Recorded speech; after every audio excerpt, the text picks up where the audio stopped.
Allez, bonjour à tous. Du coup, je vais faire une vidéo pour expliquer. On va aller faire un petit tour en Inde et expliquer la symbolique des stupas et voir pourquoi les stupas en fait c'est la même chose que le drapeau français. Comme là. Voilà. Donc ça, on va décortiquer tout ça. Vous allez voir, c'est assez rigolo. Donc en fait, le stupa, on voit que il y a une base. Elle est ronde, des fois carrée, ça dépend, mais c'est surtout cette demi-sphère là, cette espèce de pointe qu'il y a au-dessus, qu'on voit ça un peu sur tous les stupas, hein, ils ont tous le même style, et on va comprendre pourquoi. Alors, je vais reculer ça, mettre ça là. Alors, du coup, pour commencer, on avait vu la dernière fois, par rapport au compas et à l'équerre, qu'on pouvait en fait remettre les chevrons dans le bon sens, ce qui nous donnait ça, pour mettre nos cinq sens en accord avec notre conscience. On pouvait après, du coup, en voyant ça, on comprend aussi dans cette symbolique-là, l'œil qui voit tout, le fameux œil qui voit tout. On voit ici, on peut faire un autre carré. Par exemple, si là, on a deux valeurs égales, donc deux rectangles d'or, j'imagine, ouais, c'est ça. On a deux rectangles, et là, un troisième rectangle, en fait. Et ce troisième rectangle, c'est, bon là, il est fait sauf avec des ronds, mais j'aurais pu le faire en carré. Ça nous donne cette espèce d'œil là, l'œil qui voit tout, et cet œil qu'on va retrouver, vous allez voir, sur un stupa. Donc là, on voit bien les yeux ici, hein, ils sont très très bien placés, hein, pour expliquer, ça confirme bien ce principe-là, avec la pointe au-dessus, les yeux et la base. Maintenant, on va décortiquer tout ça. On a vu que si on remettait nos sens dans le bon ordre, ça nous donnait cette espèce de pyramide là. Et après, bon, j'ai compliqué un peu plus ce truc, et ça a donné ça. C'est-à-dire que j'ai rajouté le carré bleu, je l'ai rajouté là. Donc ça fait rouge, on sait que le rouge, c'est toujours en bas, c'est la matière. Donc nous, on a le drapeau français, ça fait bleu, blanc, rouge. Donc on parle de ça. Donc rouge, la matière. Le blanc, eh ben du coup, je l'ai enlevé, parce que c'est l'équivalent de l'œil qui voit tout, hein, le blanc. L'œil là, c'est le blanc, donc c'est l'œil qui voit tout. Pourquoi? Parce que là, il y a les niveaux de conscience, les cinq sens de la matière, et on voit les deux carrés sur les côtés là. C'était le carré de 5. Carré de 6 si on rajoutait la dualité. Et du coup, donc si on reprend ce principe-là, on va faire ça, et là, on n'a plus qu'à faire descendre ce carré bleu là au-dessus, et on va voir qu'on a cette forme un peu évasée, avec une forme plus resserrée dessus. Bon, c'est ce qu'on va retrouver sur tous les stupas de la planète, quoi. Donc, que ça plaise ou pas, effectivement, les stupas sont quand même quelque chose de très symbolique, de plein de bon sens, et qui ont un rapport direct avec notre drapeau français. Pourquoi? Parce qu'on va voir le rouge ici, c'est la matière, c'est le bas, et le bleu, on sait que c'est la couleur de l'esprit. Alors, on a le rouge en bas, le blanc ici, et le bleu pour la valeur de l'esprit. L'esprit avec ses 6 niveaux de conscience, on le voit ici. Ici, il y a 6 cases, donc si on... non, il y en a 5, donc c'est les 5 sens. Avec celui du dessus, ça fait le 6e sens. Mais si on considère en bas, on a une valeur de 7, avec l'esprit hors matérialité. C'est ce qu'on va retrouver ici.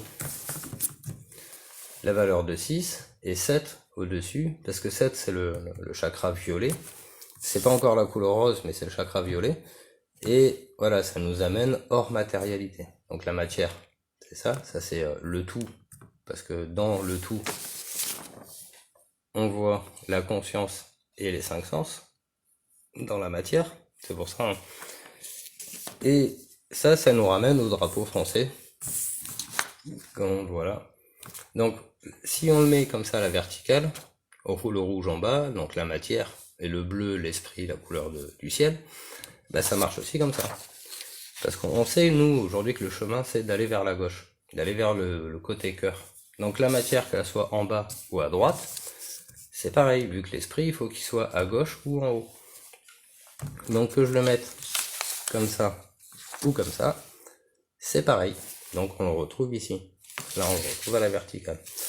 Donc le rouge étant la matière, le bleu l'esprit. Il y a pas grand chose à dire de plus, hein. Maintenant on va voir dans les proportions en fait aussi où ça nous amène. Ça va nous amener à ce petit décodage là. Pourquoi la différence entre le drapeau français et le drapeau anglais? Bah, vous allez comprendre, c'est que la matière c'est toujours au carré, et là on a donc la matière ici elle est à droite, on est en sens rouge, pardon. Mais donc on va garder ce sens, hein. Ici on a nos 4 carrés de la dualité et l'esprit au dessus, mais ça se lit à l'envers. Donc normalement le bleu c'est ici et on devrait mettre les 4 carrés ici. Mais ce qui m'a permis de le comprendre, moi, c'est comme ça. Mais c'est vrai que je pourrais le faire dans l'autre sens.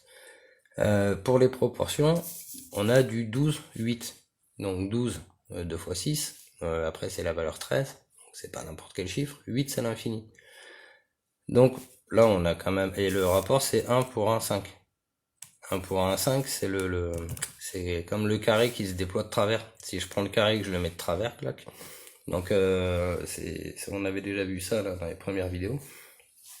Et pour le drapeau anglais, pourquoi le drapeau anglais? C'est parce que si on prend ça, là on a notre carré magique. Donc on sait que la planète Terre, elle se définit à la fois comme un carré magique. Donc là, le principe du carré, là on est au carré de 4. Hein. Là on passe au carré de 3.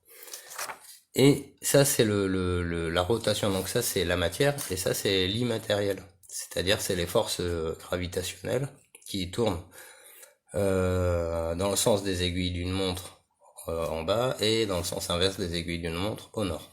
C'est pour ça que le sens de la matière c'est toujours dans le sens des aiguilles d'une montre et inversement. Et cette étoile comme ça, ça va nous donner ça. Ça va nous donner le drapeau anglais. Et ce drapeau anglais c'est pareil, il a une symbolique profonde, c'est-à-dire que ici on retrouve le chiffre 9, donc le 369 hein, de l'esprit, le Tesla, qui ça va jusqu'à 12 hein, d'ailleurs. Et ici on retrouve la valeur 15. Donc ce chiffre 15, il a quelque chose de bien particulier, hein. Mais parce qu'en fait c'est au-dessus du 13, une fois que tu as compris le 13, il y a le 14. Le 14 c'est 2 fois 7, donc c'est le principe christique dans la dualité. Et après quand tu as compris, parce que la matière, 2 fois 6 ça fait 12, mais 6 c'est le chiffre de la matière, donc là on est à 13, l'esprit qui voit la matière. Mais l'esprit qui comprend qu'il a un esprit au-dessus, c'est le principe christique, c'est 7, et 7 fois 2 ça fait 14, mais l'esprit qui a compris tout ça, c'est la valeur 15. Donc cette valeur 15, elle est pas n'importe quoi. Donc ça donne un ratio de 3 cinquièmes, 3 pour 5. Voilà, donc on a 3 ici, 5 ici, et pour le rapport français, on a une unité plus une demi-unité. Donc ça fait 1 pour 1,5. Du coup, alors dans les stupas, après, on va voir d'autres photos intéressantes. Alors, pas celle-là. Voilà, donc là on retrouve le principe du stupa avec la pointe, donc les niveaux de conscience. Ça c'est la partie de l'œil qui voit tout, c'est au milieu. Ils l'ont fait carré parce que c'est dans la loi du cube, hein. L'œil qui voit tout, c'est dans la loi du cube. Et cette partie en bas, c'est la partie matérielle, c'est ce qu'on va retrouver en bas. Et après, ça va nous amener à autre chose. Alors, je sais que ça avance pas vite. Alors, là en bas, on va retrouver un principe d'étoile, là. Donc, ça fait un carré dans un carré, carré de travers. C'est assez complexe, la base, parce que ça, à chaque fois qu'on rajoute un étage, ça veut dire qu'on a compris un niveau supplémentaire. D'ailleurs, pour revenir là-dessus, si on regarde sur ce dessin, si on regarde bien les couleurs sur ce dessin là, c'était au début en fait que je me suis lancé sur tout ça et j'avais pas compris la couleur indigo. Donc j'avais mis le rose en haut. Il a fallu comprendre la couleur indigo, ce qui a été fait après. Donc on voit bien, hein, c'est pas tout à fait le même agencement de couleurs, et c'est celui-là le bon. Donc après on va retourner là-dessus là, et là on va voir en Inde ils ont ces espèces de boules comme ça, avec ses rigoles autour. Alors, il y en a une autre sur une autre photo qui sera un peu mieux. Voilà. Alors, vous voyez, c'est le truc, on se posait la question souvent, qu'est-ce que c'est que ce machin, etc. Ben, la différence entre un stupa et ça, on va vite la voir. C'est-à-dire que le stupa, c'est quand même une version complexe, donc on va retrouver la même boule ici, avec les niveaux de conscience, etc. Après, là, ici, on voit le principe de dualité, 2 personnes de chaque côté, homme-femme, hein, le principe de genre, bien sûr, parce que le genre est partout, en fait. Et en fait, quand on voit cette boule ici, donc c'est le principe du stupa, donc la boule, hein, qui représente, dans le stupa, ça représente la matière et l'esprit au-dessus de la matière. Mais là, ça représente l'esprit au-dessus de la matière. Donc c'est comme un stupa miniature avec une symbolique très forte, parce que il faut comprendre en fait ce qu'il y a, le trait qu'il y a autour comme ça. Bon, ça c'est la dualité unifiée. Alors tout ce qui est rond, c'est l'esprit. Alors c'est l'esprit qui rayonne pour unifier la dualité.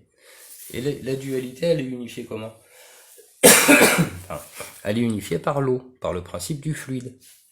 Donc l'eau qui tombe du ciel, alors l'eau avec l'air du Verseau, on voit bien que c'est un messager très important, hein. C'est vraiment quelque chose à considérer. D'ailleurs, moi j'ai pu constater sur des fontaines ou sur des châteaux d'eau, et il y a des petits dessins pas sympas, quoi. Je l'avais partagé déjà. Et en fait, eux, ils savent que le savoir vient de l'eau, c'est le principe du fluide. Donc l'eau, elle tombe du ciel sur la boule, donc sur l'esprit. Et après, elle ruisselle sur les côtés, elle se divise, et elle se réunifie là sur le canal de sortie.